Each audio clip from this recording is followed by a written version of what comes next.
Kirby. There you go. Now, without any further ado, I do want to. We did tell you guys that we had a special guest today, and our guest this evening, he is currently the reigning and defending Iconic Heroes of Wrestling Excellence Heavyweight Champion. He stands not excellence. He's the world champion. Right. I'm sorry. Heavyweight champion, world champion. He stands at 6'10". He weighs 350 pounds. He was trained by Steve Kirby and Rodney Mack. And you know, if you can put Rodney Mack in your resume, that definitely means something. And he only has been wrestling for 3 years. That's a short amount of time for someone who has become quite literally one of the biggest guys in Texas. Our guest for tonight will be Big Fitz, who's joining us now. Fitz, what is going on, sir? How's it going, guys? Can you hear me okay? Yeah, you're coming in clear. Great. Are you better than me? Yeah, I had some trouble at work that kind of kept me occupied. Sorry about that. Well, we're glad to have you here, and I hope you're happy to be here too. So let's talk about the beginnings, because a lot of our audience, we're an NWA themed podcast, but we are trying to support some of the local independents, especially with DK's friendship with the IHWE. We want to help bring a spotlight to that promotion. And as the world champion, the heavyweight champion, you are that guy. So let's talk about your beginnings in the world of professional wrestling, because I think your story is pretty interesting. You said it earlier today to us that you started off as being a fan and didn't even really know that independent wrestling existed. That's right. Yeah. So what was your exposure to independent wrestling? How'd you get there?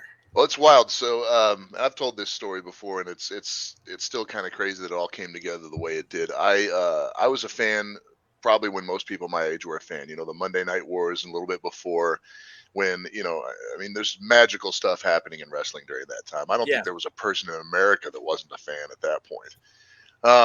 But life kind of happened, right? And as that was sort of dying down, and I joined the military and started my career and stuff, I kind of lost track of wrestling for a long time. A few years back, I was new to a church that I go to, and trying to make friends and everything. And I heard a couple of guys talking about wrestling, and I was like, great, common ground, right?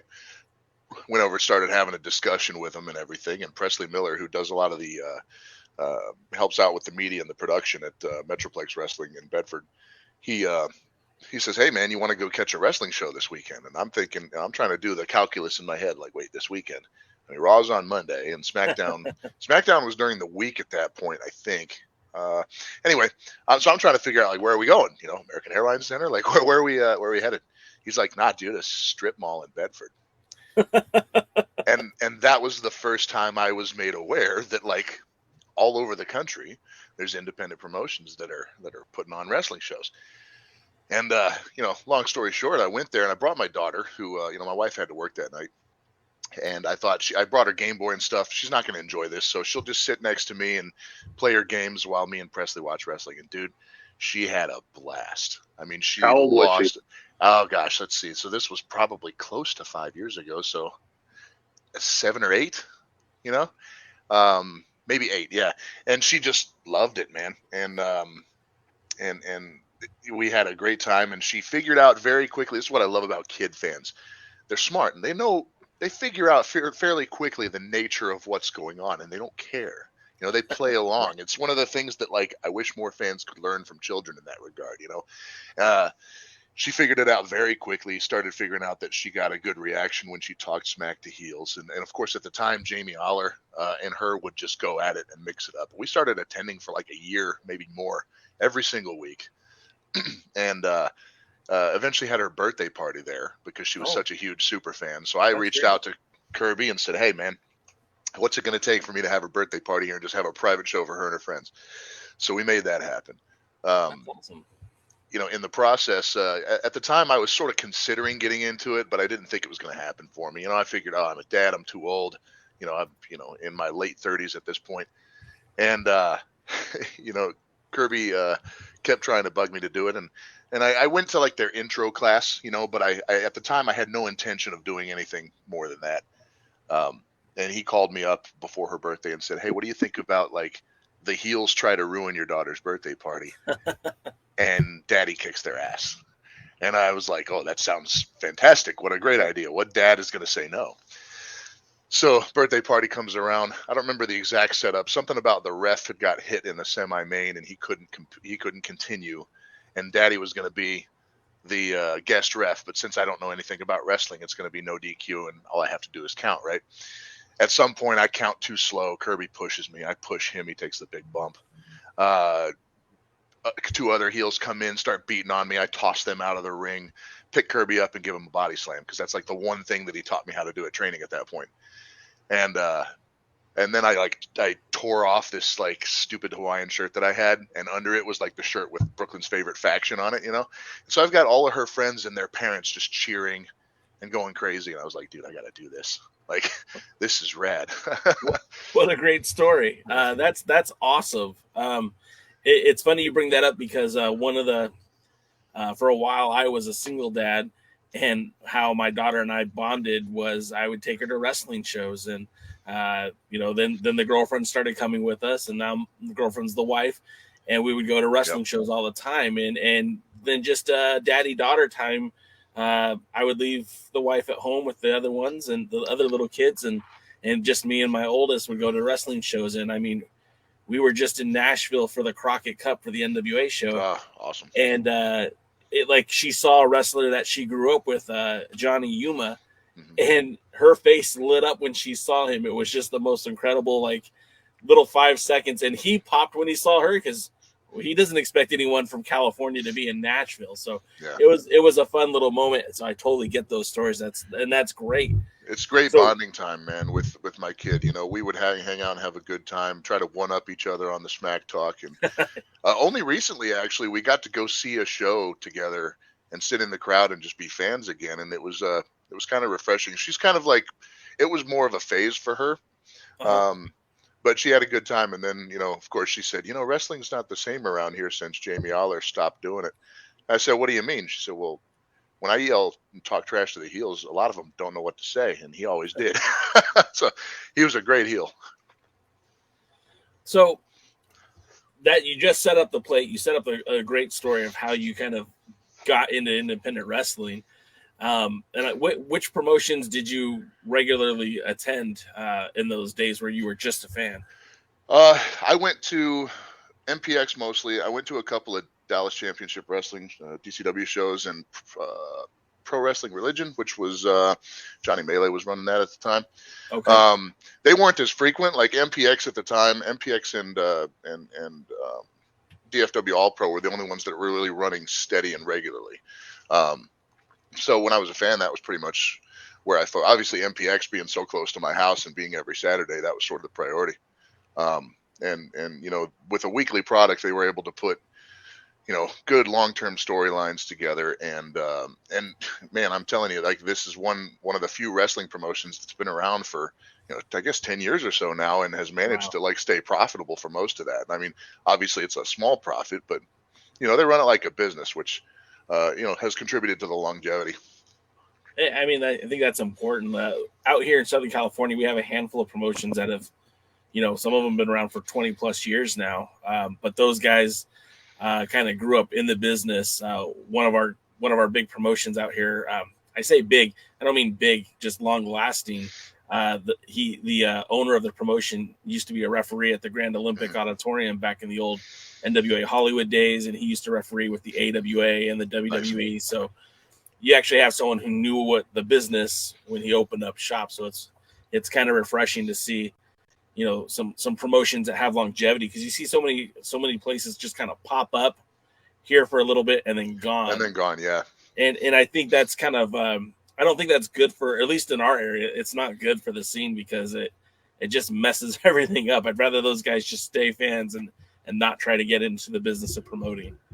Yeah, there's some guys that you know, they're fans and then they come into some money, or they already have some money, or they have a good shoot job and they get into the promotion business. And sometimes it's successful and sometimes it's not. I've noticed that the ones that seem to be successful are the ones who bring in guys that know the business to help them out. There's a promotion out here, King of Sports. You know, the guy running it, you know, super fan for a while. And he's got Dexter Hardaway doing the booking for him, and I'll tell you, like, relying on a guy who's got a good mind for the business and who's been doing it for 20 years has really allowed them to put on a compelling product. And they have going for them, like, they get catering for their guys. They pay them pretty well. Like, it's not a huge payday, but it's better than most of the independent promotions around here. And as a result, they've been able to put on shows with a lot of the really top tier local talent. And who knows if they'll have longevity? They're fairly new, but I worked there a show and had a great time, and I hope to come back soon. The last one, we had a conflict, but just I had a good time. And with kind of where my career is at, that's like 90%. If I'm having a good time and I'm with people that I enjoy being around, I'm in.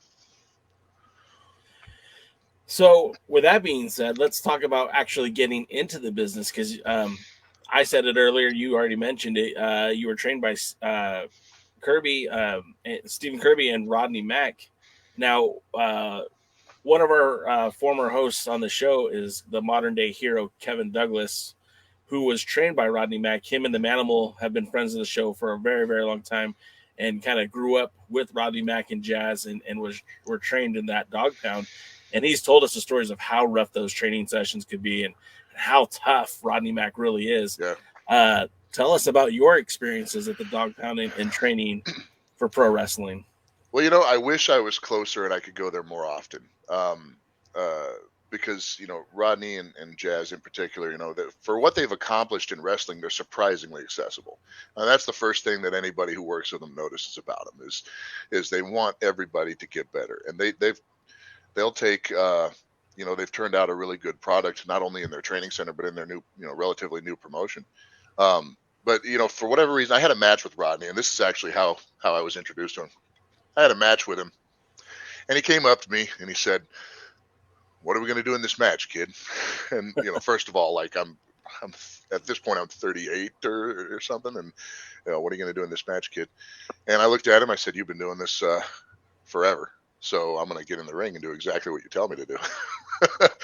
And, we had a good match, and his feedback was that I listened well, and I moved well, things like that. And then he invited me to a couple other shows. He got me booked on a couple other shows, continuing to kind of work with me and develop me. And then, I got the opportunity to go down there and train with him. Actually, I went down there for an entire week, like driving down and back. Wow. From Dallas area to San Antonio, and like after training, I would drive back and get back at like 3 a.m. But for whatever reason, he took a liking to me and took me under his wing a little bit. And every time I get a chance to go work with him, he'll put a match together that teaches me something new. Put me in a scenario that's kind of new to me, and that's what kind of strikes me about them down there is they're very focused on, even when they're putting together a show, obviously the goal is to make money and entertain fans, but they're deliberately booking things to develop the people that are involved in those matches. And they're, like I said, they're so accessible. Jazz, gosh, my wife is not a huge wrestling fan, right? And she sometimes comes to things when she feels like she needs to support me, but she's just not really into it. Sure. By the time we finished up at Dog Pound, I went backstage while she was talking to Jazz, and Jazz made her feel so welcome and so appreciated for being there that my wife was like, "I can't wait to come back." And that's just the kind of people they are.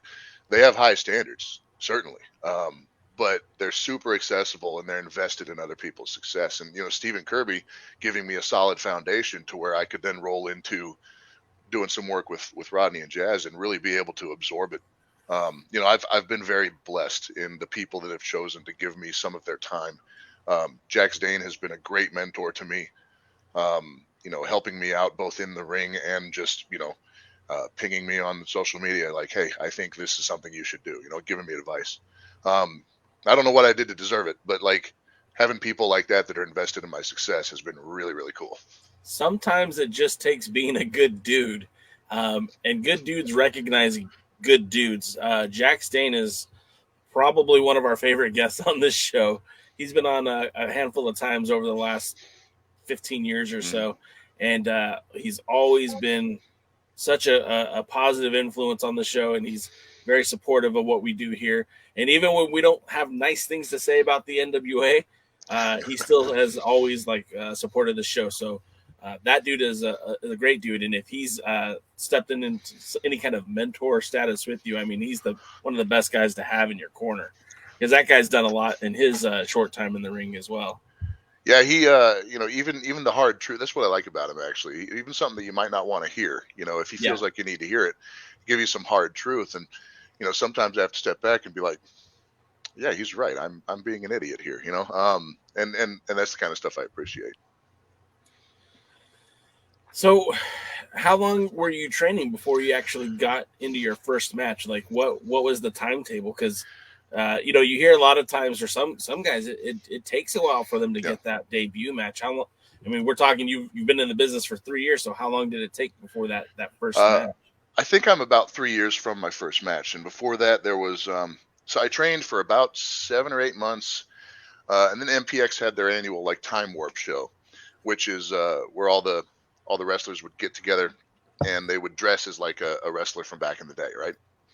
And so I got an opportunity to work a match as Hulk Hogan, which came in handy because American Hulk Hogan, not Hulk in Japan. So I got an opportunity to have a pretty simple. My first match was that I had the skullet glued to my head, and I had the bleached mustache, like it was my mustache, but I bleached it, which, by the way, that hurts a lot. And I had a match with Stephen Kirby, and he was boss man, and we basically did the match from the inaugural episode of Nitro. So something nice and simple. It wasn't until a few months later that I did my first match with my own character, my own gimmick. I think that was at around the 10-month mark. And then I was pretty regular rotation over at MPX for a while. So I got it. That's another nice thing about weekly shows is I got a lot of reps in pretty quick. And then so that kind of brings me I'm looking at your schedule here, and I'm seeing so many different shows that are coming up, and not only are the promotions diverse, but it's not like a lot of guys in Texas seem to be content with just staying in Texas, and that's not necessarily an insult. There's tons of wrestling shows always happening in that state, but I'm looking at your upcoming bookings, and I mean you're in Fate, you're in Sherman, and then you're in Arkansas, and then you're in South Carolina. Do you do a lot of traveling on the regular, or is this something that's new to you, or it kind of not a lot, but one of the things that I kind of came to terms with pretty quick is that I've been blessed with a fantastic shoot job. I'm a software engineering manager, which nobody ever believes when I tell them, but as big as you are, you're a software engineer, and so what that has afforded me is sort of the opportunity to as my wife puts it, do the things that fill your cup. South Carolina, probably something that I wouldn't do on a regular basis, but they're giving me the opportunity to preach. So, okay. I'm essentially going out there, getting my travel expenses taken care of, and nice. Basically working for free. The Arkansas thing, promotion up there, ran by Ivan Warsaw, who is another guy who's taken an interest in me and has been really helpful. And he offered me a spot on a show in his, up and coming promotion. And it just so happens that the place he's running is right next to my wife's family. So, we can kind of kill two birds with one stone. I can go up there, I can wrestle, I can make some money, and we can spend some time with the family. And then, again, I went out to Georgia just a little while ago. Same kind of situation, here's my rate. Well, that's kind of steep. Well, if you let me preach, I'll give you a discount. And so it's kind of become a vehicle for me to, spread the gospel and give back a little bit as well. But, again, there's so much good shows in Texas that if you want to work, there's no shortage of places to do it. Right. And that's kind of what I was saying. There's no shortage of quality promotions in that state. The least of which is, one that's kind of near and dear to our heart, and that would be the IHWE. We're trying to partner with David and the folks over at IHWE to, again, we want to help promote it, get the word out. David has been kind enough to come on the show twice now. We previewed the event that happened on the what was that, the second, the last Thursday, the 31st. The 31st, yeah. And so we previewed that show, and we were talking about it, and Your name wasn't in the original title match, was it? I mean, No. how do we get to that point? Let's talk about. I mean, we're going to get into more about the promotion itself, but you were the one. You won the heavyweight championship, the world championship. You weren't booked in the main event. How did that happen? How did you finagle that? Well, we're shooting here, right? Yeah. Yeah. Well, we wanted to give the fans, since IHW has been away for a while and is making a comeback, we wanted to give the fans something exciting to start it off, right? And I was in the middle of this transition into a new character and a new gimmick, and Fuller and I started talking, and he's got this anti-bullying stuff that he wanted us involved in, and there's some opportunities to not only put on wrestling shows but do some work in the community, right? Hey, a fellow software engineer, are you a wrestler too? I think we need to get more of us in the business. But anyway, he has a lot of good ideas for how to partner with people in the community and sort of like do more in the Fort Worth area, just even outside of the shows. And that's kind of what I'm all about, and so I was all in with that. He announced me kind of with my old gimmick and put a poster out, but they didn't announce a match. They did that kind of on purpose. And then early in the card, they put me against Mikey B, and I murdered him. And so that was sort of like, okay, that's Fitz's match. That's what he was here for. So the ending was a surprise to everybody. And we wanted to not only make the title picture interesting, but put on a good show and give them a nice swerve that would piss the fans off. Lesson number one about ending a wrestling show: either have the fans leave happy or have them leave so pissed off that they want to buy the ticket for next Yep. time to watch you ever get even. Yep. So he's got a good thing. IHWE was a mainstay for a while in the area, and I'm hoping that this resurgence goes well. I think we do have a little bit of a saturated market, but there's so many consumers that I don't think it's really a bad thing right now in North Texas. And I'm hoping that David has a bunch of success, because I think that he brings a unique perspective to the table and the kinds of things that he wants to do. And like I said, we went to that Western Hills Elementary School and did this anti-bullying, assembly for the kids. And it was just a really great way to feel like I'm using wrestling as a vehicle to do something positive in the community. Well, let me ask you this. Is it hard for you? Because obviously, I mean, you're preaching the ministry and all of that. Is it hard for you to then get into the ring and be the bad guy? Does that make it difficult for you to do that? I don't think so. One of the nice things about the Christian Wrestling Federation, and again, the veil has sort of been pulled off of the business for some time now. People understand intrinsically what's going on. I know there's some people that disagree with how we do things at CWF, but like once the final match happens and the message starts from the pastor, we kind of drop the character, and we come out and good guy or bad guy, somebody there's a point at every show where if you need prayer, you just need somebody to talk to, raise your hand and we'll come up to you and we'll try to provide some comfort. And so I got really good at, when I need to, turning it off and doing that sort of thing. There's definitely something to be said for keeping the immersion, and I see that there are drawbacks to the way that we do things at CWF, but it's for a more positive end goal. We have a specific goal in mind in how we do that, and the fans, they turn it on and off too. I mean, the same people that are screaming and talking smack to me and sometimes throwing things at me when I was a heel over there anyway. At the end of the show, they're raising their hand and they want you to come pray with them. And my standard prayer before we go out, even with the ref and my opponents, is, not only let's see if we can, please help keep us safe and keep each other safe, but we want God to put us in a position where we can put on a show that's good enough that whatever's ailing them, whatever's hurting them, they can forget about for a while, And I think that's really one of the ways in which pro wrestling, whether it's a Christian promotion or not, is providing a service to the community. People go in there, and whether they're having money problems or relationship problems, or they're depressed or things aren't going well at work, they can forget about that for a while, and that's one of the most valuable things we do in this business. Well, that's 100% accurate. I mean, and we talk about it on the show all the time. I mean, a wrestling show, with tickets are between $10 to $20 for most shows. That's cheaper than going to the movies for a family. Yep. And your value certainly gets stretched out a lot further at an independent wrestling show than say like the movie theater or other alternative forms of entertainment. I did kind of modify Or it your should be poster. interactive. That's true. Yeah. That's also interactive. I modified the poster for your upcoming CWF event because I wanted to make sure that your face was on the poster. So I kind of just modified it to include. I know that there's the 4 championship matches that are coming up. You're defending your interdenominational championship against Ryan Hart, and that's taking place. I believe that's this Saturday, right? Yeah, that's this Saturday at Encounter Church in Fate, Texas. And so the tickets again are $10. I think that's again a huge value for families. I when I take my kids out to do something, it's usually $20 a head for 5. My 3 kids, my wife, and myself.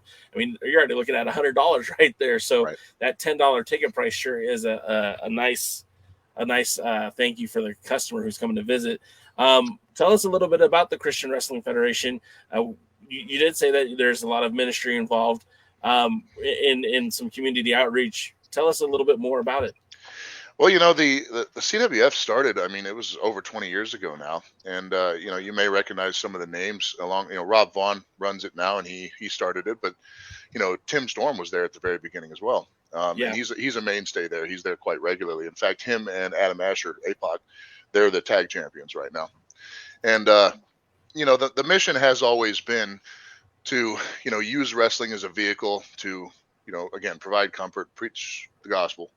And give us a platform to do that. And it's really amazing, some of the things that happen at those shows. So we had, we do our regular shows at what we call the Lordatorium. We do those, every month and sometimes twice a month.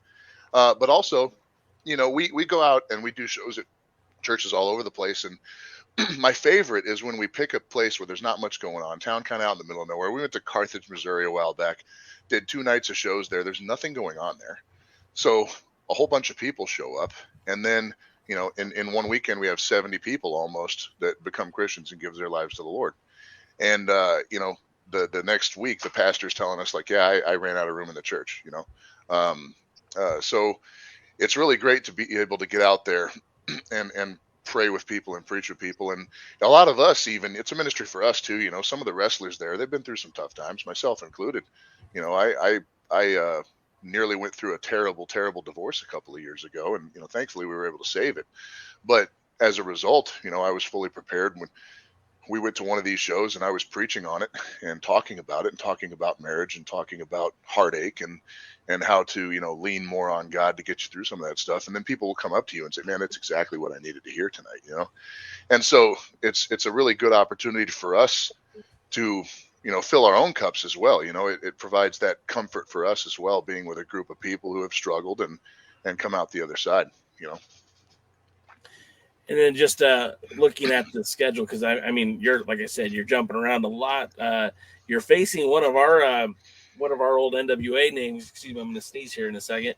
At Texahoma Pro Wrestling. Let me pull up the graphic because I like graphics. Yeah. Oh, I don't have the graphic. Great. You're facing former Jackson Riker in the WWE, Gunner in the Independence and Impact Wrestling. Mm-hmm. We knew him as Phil Shatter as the NWA North American Champion, a guy who had all the tools. We thought he was going to be NWA World's Heavyweight Champion. And I think you got a lot set up for yourself. Yep. That match is really exciting for me. It gives me the opportunity to test myself against somebody that has done a whole lot and who, quite frankly, is going to challenge me, in a number of ways. I'm super excited about it. A little nervous as well. I mean, he's a high profile guy. And not only that, but, he's very bold about his faith too. So he challenges me in that way as well. And I'm super, super excited about that match. And I'm really appreciative of Texoma and Robert Langdon for, giving me an opportunity like that with how short of a time I have in the business. I was trying to share the graphic right there. And that's a good looking poster. That's whoever did that is very talented because that does look great. Very good looking poster right there. And again, Gunner is a guy who, now that he's a part of the independent wrestling scene again, I think you're going to see him show up in a lot of places. Mm-hmm. And I think it's kind of cool. You're getting an opportunity to get him before he gets overexposed again. But yeah, I mean, I think that's going to be a fun match for you because he's a big guy too. So it's going to be a couple of hosses in there. Yeah, it's pretty exciting. It's always nice to work somebody that's got some meat to him, right? Because as a big guy, I don't get to take a lot of stuff a lot of times, and so it's Right. nice. It's nice when we can kind of go hog wild. I used to we used to have Adam Pierce on this show a lot, and he's not the biggest guy in the ring, of course, but he's never been the smallest guy. Mhm. And he would always talk about being in a match where he would say it was light work, or it was, how hard was that match? Oh, it was a feather. It was a day off. So I'm assuming that you'll have a different kind of night that night. I don't think it'll be as a feather with. I with, fully intend to. Gunner. I fully intend to be ice and hot tub the next day and feeling it. But that's good. I'm looking forward to the challenge. And then the following week, I mean, I got most of your schedule up here. And then the following week, you're heading out to the Ozarks, Mm-hmm. and you're going to be a part of Demolition. Again, I had to cut off the poster there, but Demolition. I think it's the Derby. Yeah. And I mean, I see some familiar faces on that poster too. So it's like you're getting some high profile matches out there. Yeah, I'm really excited about that show too. Not only because Ivan Warsaw is somebody that I really have come to respect and appreciate his help and input, but I mean, Malico and Chandler, right, and Miranda Gordy. What can you say about those folks? They're great. But also, like I said, my wife's family is out there, and her grandmother was a big Sportatorium era wrestling fan, and she hasn't been to a show in forever. She's had some health problems. She's on oxygen and stuff, but she's going out there, and Nice. she's gonna watch me and Ivan Warsaw beat the snot out of each other. That's awesome. And when you say Sportatorium, I know exactly what kind of fan you're talking about too. So, yep. We had the Grand Olympic out here, and it was a little bit different. But I mean, there were days when Freddie Blassie was getting stabbed leaving the ring because of how awful he was, and so I know that it was kind of similar, at least kindred spirits. And then, of course, hey, in Sportatorium, it was almost more dangerous to be a face because those girls. If wrestling's missing anything today, wrestling's missing that 16 through 29-year-old female range. But you go look at the Sportatorium, and the girls are there and pushing their boyfriends and husbands aside so they can kiss up on Eric, and the Von Erichs would leave every Friday night with scratches all over their body, not from wrestling in the ring, but from the girls trying to grab them. So, man, those weren't Michael P.S. Hayes claws. and then the week after that, we talked about you're going to be in South Carolina for I have it written down here for Pro Wrestling Union, where you'll be challenging the tag team champions, the Heart Killers. So again, I mean, you're all over the place. And again, I kind of is this blossoming? Is this something that you are envisioning continuing? Like, is this something that you're expecting to keep going for you? I'm trying not to expect anything, and I know that sounds kind of weird, but again, I've been blessed with a very good career, and wrestling kind of, I don't want to say it happened accidentally because I put a ton of heart and time and work into it, but it's something that I wouldn't have envisioned for myself, and the. I'm going to enjoy it as long as I can until it either hurts too much or I don't enjoy it anymore, right?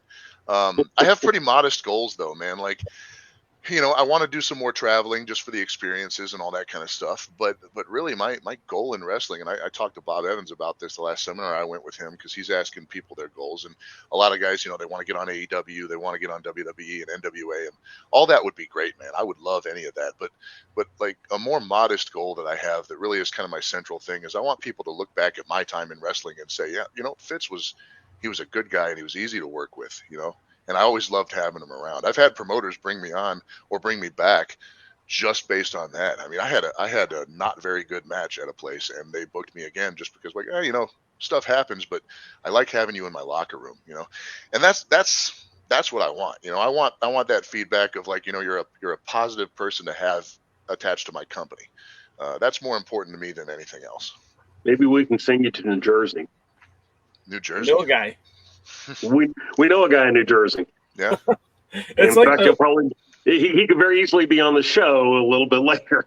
it's like a mob hit. We know a guy in Jersey. I know a guy. Let me hook you up with Jimmy Bones. I know a guy. Yeah. Do you have a problem with carrying tire irons into dance clubs? Uh, Well, I mean, this has been a lot of fun getting to know you. And you kind of just answered the next question I have for you. It's like, so what is the goal? What is the mission? And I think that's an admirable thing to say, because, you know, the business that you're in, you do have a limited time. Everyone has that bump card. Yeah. And when that last bump is done, it's usually done. There's very few guys that can extend past that. And please don't take this the wrong way, but I mean, you're not a young guy anymore either, and you're pushing, and I think that's awesome. Don't get me wrong; that's very admirable.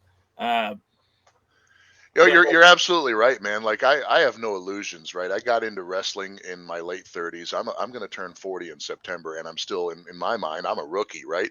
I know that I probably don't have more than a few more years of this. I get that, and it's, you know, it has. Although I have gotten into far better shape and I've become healthier as a result, like the age and the recovery time. I mean, the reality is I don't recover from a minor injury like I did when I was in my early 20s. You know.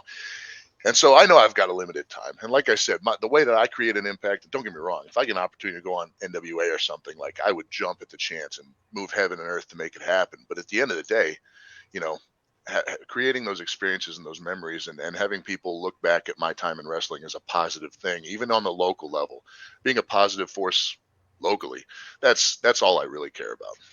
Well, who wouldn't want a guy with a top hat? Well, and as we're talking about the NWA, I just picture you and Judas in the ring at the same time, and I think that could be very interesting. Two big guys in the ring together. I mean, there's a lot of mischief that could be happening there. Big guy matches are a lot of fun. On this show, plenty of big guys in the NWA. On this show, we use the term hoss fight because we just love the hoss fights. And, we started saying that when it was Tim Storm and Jack Stane for the NWA World's Heavyweight title. And those were just so much fun back then. And then it just seems like that's what the NWA decided to roll with, because there's a lot of guys in that promotion who would size up great with you, because, everyone's at least 6'4". Everyone's about 250 pounds. So you wouldn't be wrestling lightweights, that's for sure. Well, that's cool. That's what's cool about how they've positioned themselves in this latest incarnation, right? Like, they've managed to carve out a niche that kind of differentiates themselves from other products. And Firefly over here, he commented the next Tim Storm. Let me tell you about Tim Storm, man. I feel privileged every time that guy spends a little bit of time with me and gives me some advice or critiques one of my matches. I appreciate the comment, but man, I don't feel fit to lace that guy's boots up. He is certainly a special individual. Tim's been on this show. I've been lucky enough to sit down with him and talk to him at length. Another guy who's just amazing. So down to earth for what he's accomplished, what he's done in the business. And even also got a late start. He's an inspiration to me for just that reason. I mean, you got a couple of really good guys around you. If you're telling me that Rodney Mack, Tim Storm, and Jack Stane, I mean, those are all three dudes that are highly respected on this podcast. So definitely have the right guys around you. Yeah, and like I said, it's one of them things where whatever I did to earn them taking an interest, it's super appreciated, because to have guys like that give you actionable advice. Anybody can stand behind the curtain, and when you come through, they're like, "Hey, great match," and like, okay, that guy really didn't pay a whole lot of attention, or he'd have more to say. But you've got these guys, Rodney and Jackson and Tim Storm and Ivan Warsaw. They're like, hey, let's talk about that match. It was good, but here's how it could be great, and to get that kind of investment from people that have accomplished so much in the wrestling business like that, I take pride in that. I feel very appreciative and grateful for that sort of investment from guys of that caliber. Well, since we're getting close to wrapping up the interview, why don't you put out your social medias and your how people can follow you on socials, or maybe pick up a T-shirt or something like that? Sure. T-shirts right now. I'm making some new ones, but you can go on Pro Wrestling Tees and look for Christian Wrestling Federation. We do have some Bible Club T-shirts up there. On Twitter, which is sort of a new thing for me. I resisted for a while, but Fitz Fights on Twitter, and then also on Facebook, facebook.com/Big Fitz Wrestler. And then I've got Fitz Fights on TikTok as well, although that is less wrestling related and more just me being ridiculous. And then Fitz Fight on Instagram. And then also the website, fitzfights.com. You don't want to forget that. Yep. And you know what? Just as we're ending the show, I just Googled Big Fitz because I couldn't remember the name of the website.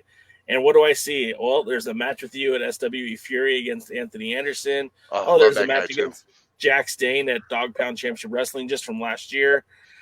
So yeah, I mean, guys, I know, this is kind of new for us to cover the Texas wrestling scene, but you're probably going to see a lot more interviews from us soon.